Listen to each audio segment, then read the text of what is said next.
7000元预算买一台一线品牌英特尔处理器的4060游戏本，该怎么选呢？我仔细对比了一下，除了天选4以外，最贴近这个价位的就是惠普的暗影精灵9和光影精灵9了。天选我们之前已经出过视频评测了啊，而4060的暗影9和光影9呢还没有，这次正好一起端上来，就当是给大家补个作业了。同样是英特尔处理器，同样是4060独显，他们两个哪个更值得买一些呢？话不多说，我们马上开始。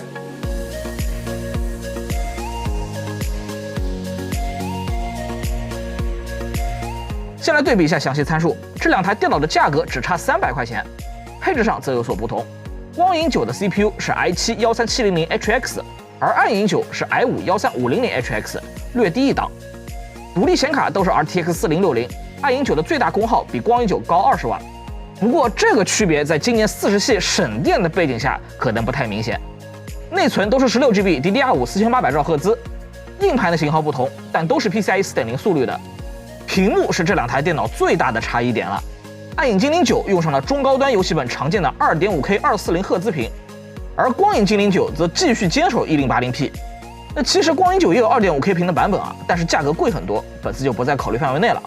由于我们购买时正值促销期间，价格会比现在稍微有一些差别啊，但大致差价呢都在300到500元。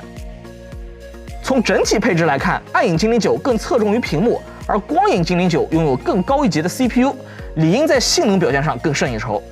那实际上是不是这样呢？下面我们直接进入性能测试。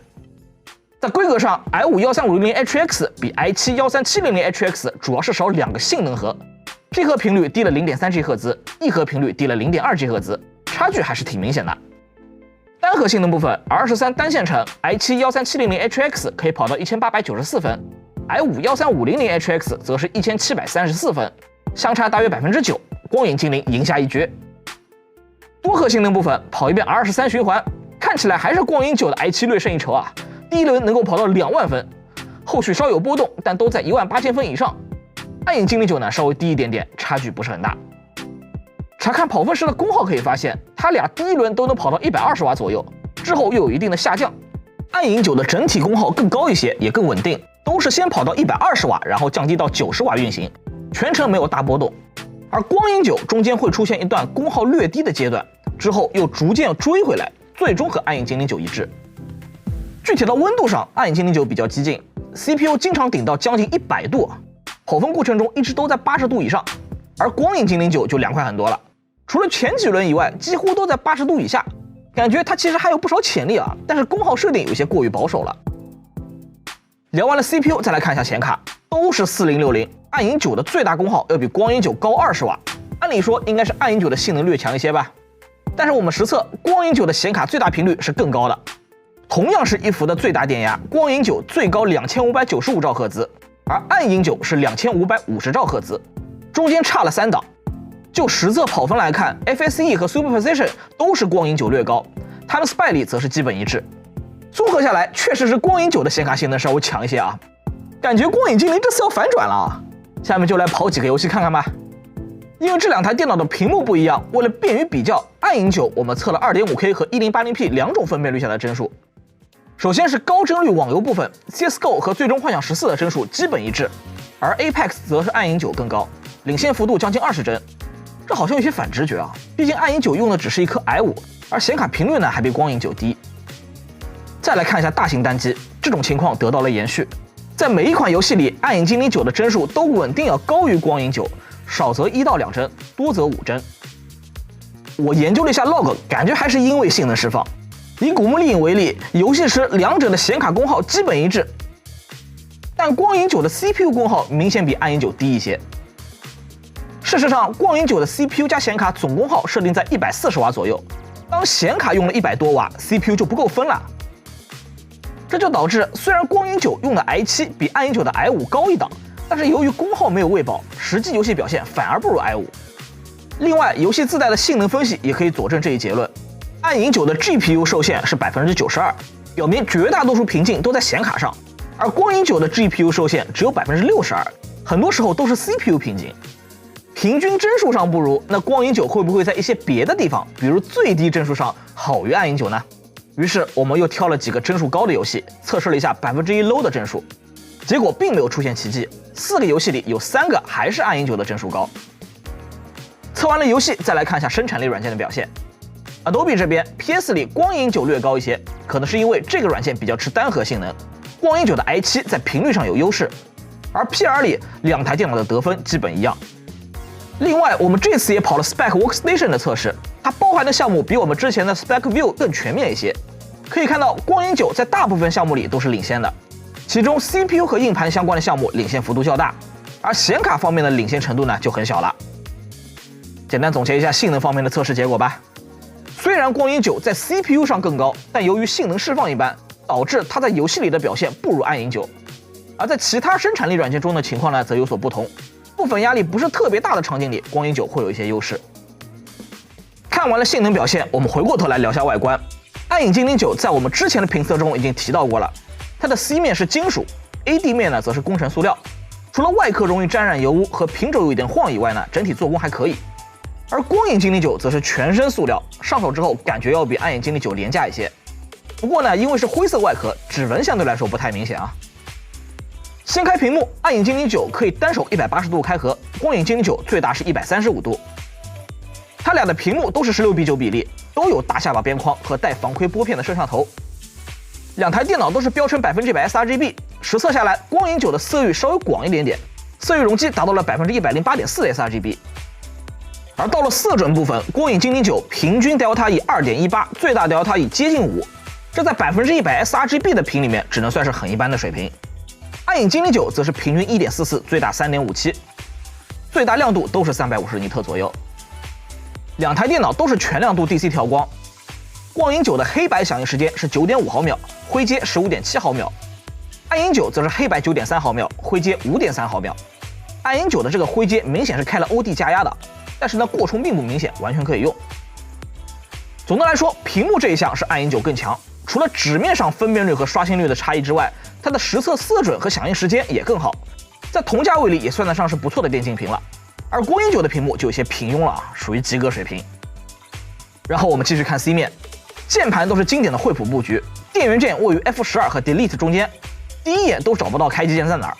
方向键呢也都是半高的，好在数字小键盘保留了下来。光影9最上方的一排快捷键是半高，而暗影9是常规尺寸，用起来呢会更舒服一些。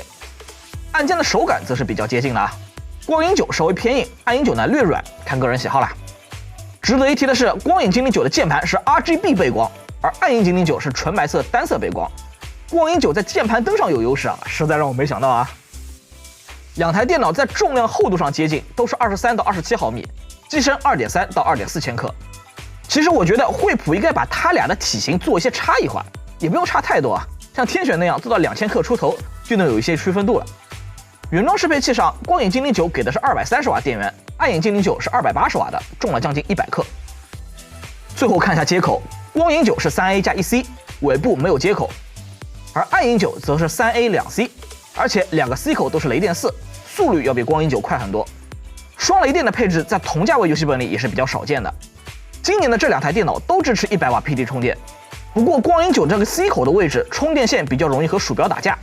总之，接口部分暗影9完胜。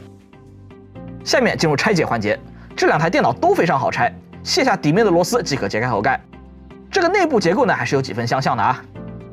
电池都是83瓦时 ，PC Mark 是现代办公续航，光影9是5小时43分钟，暗影9将近6个小时，两者表现接近。然后是硬盘，光影9采用的是凯霞 XG8， 暗影9是三星的 PM9A1， 都是 PCIe 4.0 乘4速率。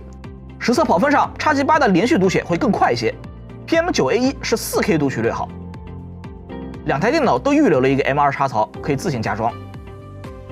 2台电脑的内存规格相同，都是16GB 双通道 DDR5 4800兆赫兹。光影9是海力士的，暗影9是三星的。实测跑分非常接近，基本没有区别。无线网卡方面，他们都采用了 Intel 的 H211。实测网速方面，暗影9在各个项目里都比光影9快一点点，而稳定性测试中，则是光影9的波动更小。散热部分，光影9是4热管双风扇3出风，而暗影精灵9则是5热管双风扇4出风，多了一根热管和一个出风口。这里还有个小细节啊，就是光影9的尾部有这么大一排鳍片，其实呢只是一个装饰，真正能出风的就这2侧一小块啊，没想到吧？总体看下来，还是暗影精灵9的散热规格要更高一些。下面用烤机来看看它们的实际表现吧。室温25摄氏度，单烤 FPU， 光影9的功耗会在80到90瓦之间来回波动，温度则是68到78度之间，非常凉快。暗影9则是在 PL2 结束之后稳定维持在90瓦、86度，P 核 3.6G 赫兹，E 核 2.9G 赫兹。单烤显卡，光影精灵9的功耗维持在120瓦、76.4度，频率2175兆赫兹。暗影精灵9则是140瓦、85度，频率2280兆赫兹。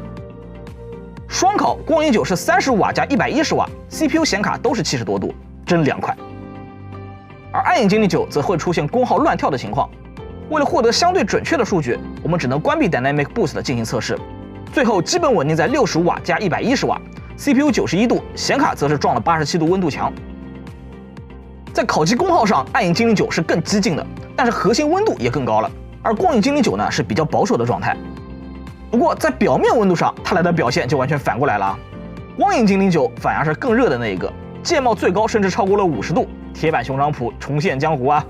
但是温度很集中，游戏常用的 WASD 键温度较低。暗影精灵9这边稍好一些，但是最高也达到了46.6度。最后是噪音，这两台电脑的表现基本一致，都是58分贝，今年游戏本的常规水平。但是这台光影9的风扇策略非常抽象，经常我游戏关了2分钟了 ，CPU 都降到40度了，它的风扇还在狂转，感觉这台电脑的散热调教有待完善啊。核心功耗和温度都很低，但是键盘巨热，噪音呢也不小。希望后续更新至少优化一下风扇曲线吧。总的来说，光影精灵9的散热表现只能算是一般，暗影9呢则更好一些，更符合大家对于高性能游戏本的印象。它的整机性能释放可以达到175瓦。不足之处是核心和表面温度偏高，可以考虑电气机身后使用。好的，测试了那么多项目，相信你对这两台电脑的表现有一定的了解了。按照惯例，这里总结了3条优缺点，供各位参考。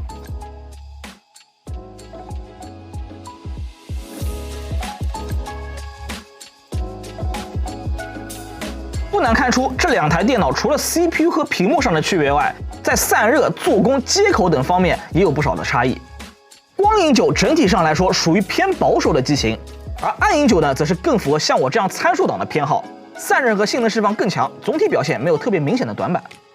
其实今年光影精灵9的进步已经不小了，之前我给这个系列的评价是寄生于核生量，各个方面都落后暗影一点，而这一代光影9在降价之后，至少有了价格和 CPU 的优势，像 PD 充电这类的新功能也有所补齐，选购价值比以前提高了。但是我觉得这还不够啊！光影系列的问题依旧是定位不明确。如果惠普能够把这两个系列的差异化做得再大一些，就比如暗影精灵主打高性价比，光影精灵主攻轻薄高颜值，那这两个兄弟就能避免相互打架的窘境，光影系列也更容易获得大家的认可了。好的，以上就是本期视频的全部内容了。喜欢的话，不妨来个长按点赞，一键3连支持一下我们。如果你想每天都和我一起